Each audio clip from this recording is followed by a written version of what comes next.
Stand by for action.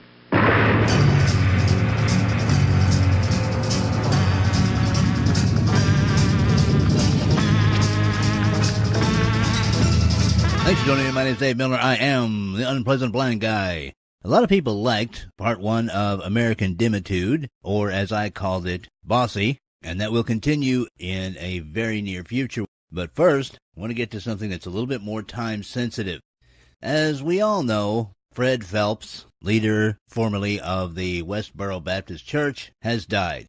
Mr. Phelps' church famously picketed the funerals of our soldiers, sailors, airmen, and Marines, holding signs, insulting gays, and turning these solemn recognitions of the lives of these brave people into circuses just so that he and his twisted quote-unquote church could get attention.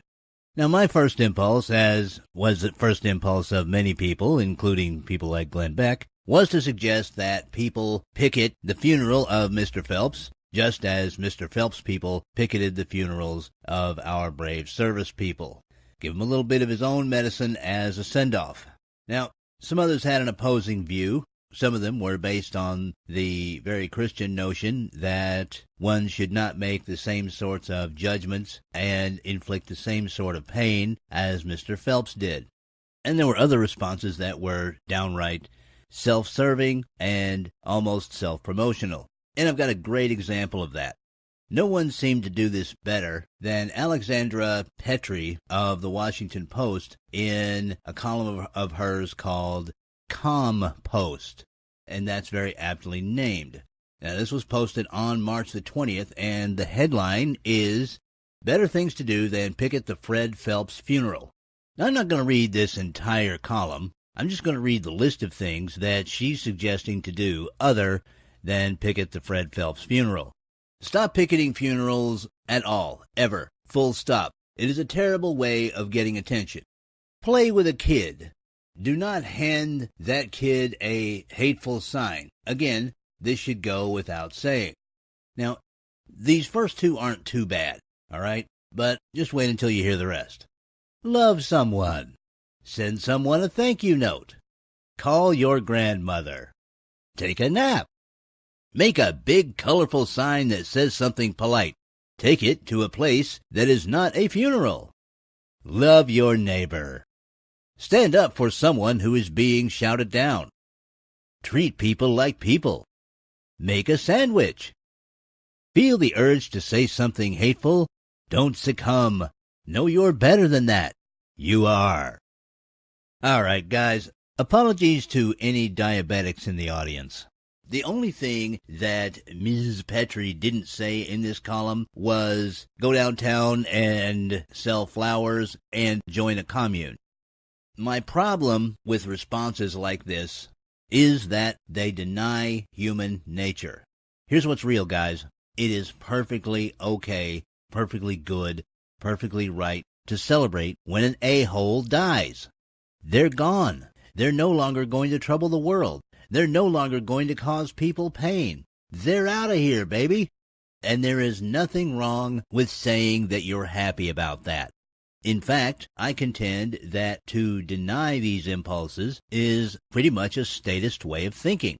You see, statists like to deny human nature. It's the only way that they can form their societies. People who live in Republican societies, constitutional republics such as the United States of America, realize that human nature is something that has to be addressed and has to be managed through a society and government that doesn't try to quash it out of existence. And that's why it's just fine to find some means of celebrating the passing of a pernicious parasite like Fred Phelps. And I think I found a way.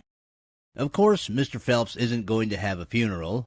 Coward that he was, I'm sure that he would not want his funeral to be treated as he treated the funerals of so many of our brave service people.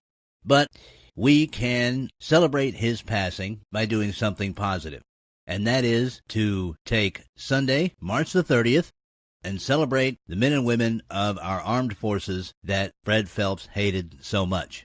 Those who have passed and those who are still serving. Put a flower on a veteran's grave. Walk up to a veteran and shake their hand and say thank you.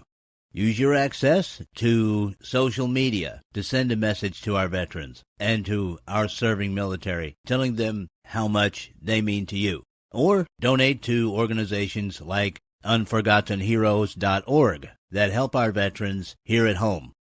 Now, I know Memorial Day is coming up, but we can take Sunday, March the 30th, and see an evil man off by celebrating our American heroes who stood the watch for us and who still stand the watch for us today.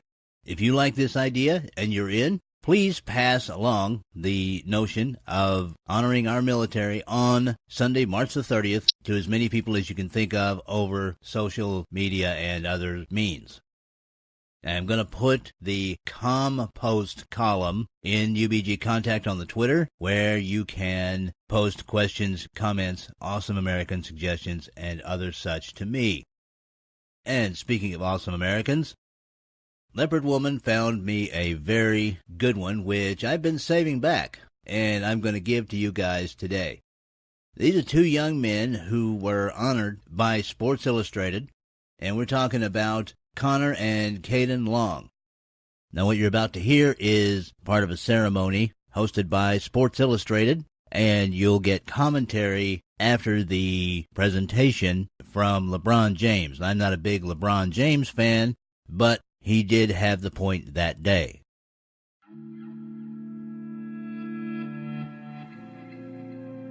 That doctor pretty much told us, your son is going to be a burden on your family. Put him in a home. You've already got one kid, he's okay. This one has cerebral palsy, like he's going to be a vegetable. He's going to be in a wheelchair the rest of his life. He'll never leave your house. Put him in a home. When we found out we were having another little boy, they are so close in age. They were supposed to be biking and fishing together. But what Connor did for Caden and that one little choice to do a race on a weekend, it changed them. It changed. My name's Connor and my brother's name is Caden, and we race together in triathlons. For most young boys like Connor Long, the bonds of childhood are formed outdoors, playing together. But Connor's 6-year-old brother Caden has been relegated to the sidelines for most of his life.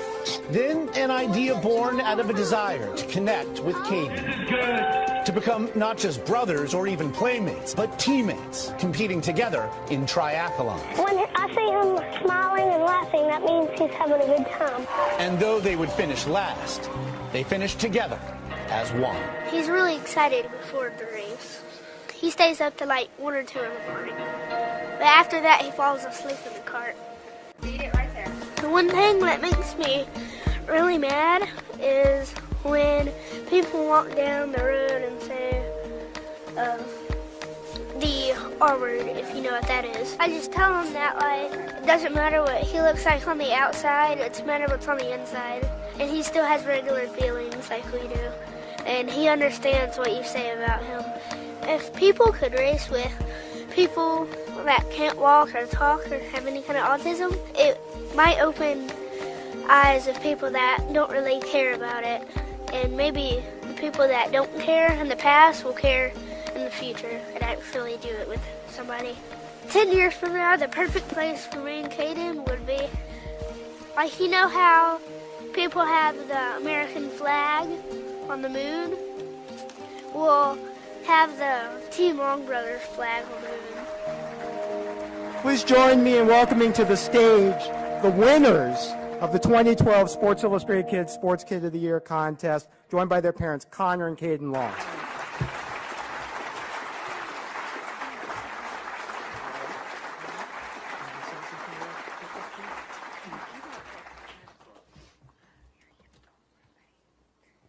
Hello, everybody. This is really awesome for me and Caden to do this because we've been waiting for a very long time. And a lot of people think that we would never be able to do something like this, but we can always do anything.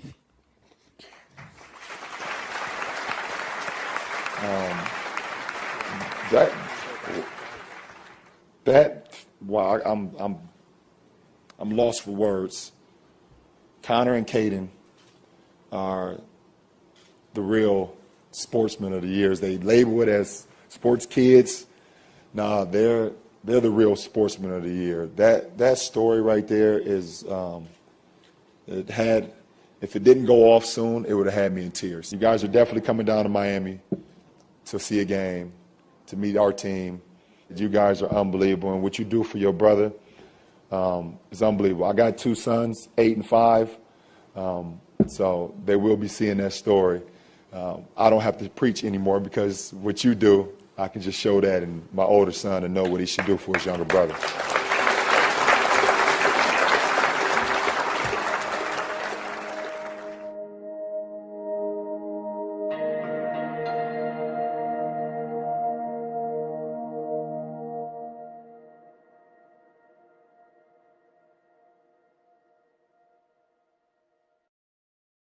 If you like sports, if you like brotherhood, if you like dedication, I think you'll agree with me that Connor and Caden Long are awesome Americans. Well, that's it for this time, people. I appreciate each and every one of you. Thank you for listening, and may your God go with you. Goodbye.